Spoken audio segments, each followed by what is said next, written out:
चित्रनगर की हवेली में हलचल मच गई। राजकुमारी माधवी गायब थी। चित्रनगर राज्य की सुंदर राजकुमारी माधवी अपनी अद्वितीय सुंदरता और शक्ति के लिए जानी जाती थी। उसका रहस्यमयी रूप और गहरी आंखें सबको आकर्षित करती थीं। एक दिन एक विदेशी राजा राजनथ राज्य में आया और माधवी को देखा। वह जानता था कि माधवी में कुछ विशेष है, लेकिन वह यह नहीं समझ सका कि वह क्या है। राजनथ ने माधवी से मिलने की कोशिश की, लेकिन रानी विदुल्ला ने उसे चेतावनी दी। वह जानती थी कि राजनथ केवल उसकी शक्ति को छीनने आया है, न कि प्रेम में। लेकिन माधवी ने खुद को राजनथ के प्रति आकर्षित महसूस किया। एक रात वह चुपचाप महल से बाहर निकली और राजनथ से मिलने चली गई। ऐसे ही वीडियो के लिए सब्सक्राइब करें। चांदनी रात में राजनथ और माधवी मिले। राजनथ ने कहा, मुझे तुम्हारी शक्ति चाहिए माधवी, तुम्हारे बिना मैं अधूरा हूँ। तुम मेरी शक्ति तो पा सकते हो, लेकिन असली शक्ति प्रेम में है, और मैं तुमसे प्रेम नहीं करती। राजनथ चौंका, लेकिन कुछ समझ नहीं पाया। तभी चित्रानगर के महल में हलचल मच गई। रानी को गायब पाया।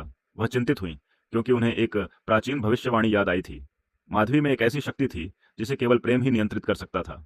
माधवी ने अपनी शक्ति को छिपाने का निश्चय किया और एक प्राचीन गुफा में जा पहुंची, जहां एक रहस्यमयी मणि छुपी हुई थी। लेकिन राजनथ पहले से वहां मौजूद था।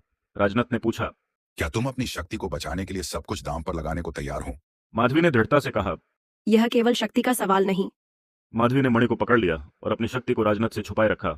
एक दिन उसने राजनथ को समझाया, तुम कभी भी मेरी असली शक्ति को नहीं समझ सकोगे, क्योंकि यह केवल प्रेम में ही समाहित है।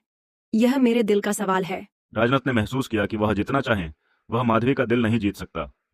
असली ताकत प्रेम की सच्चाई में छुपी थी।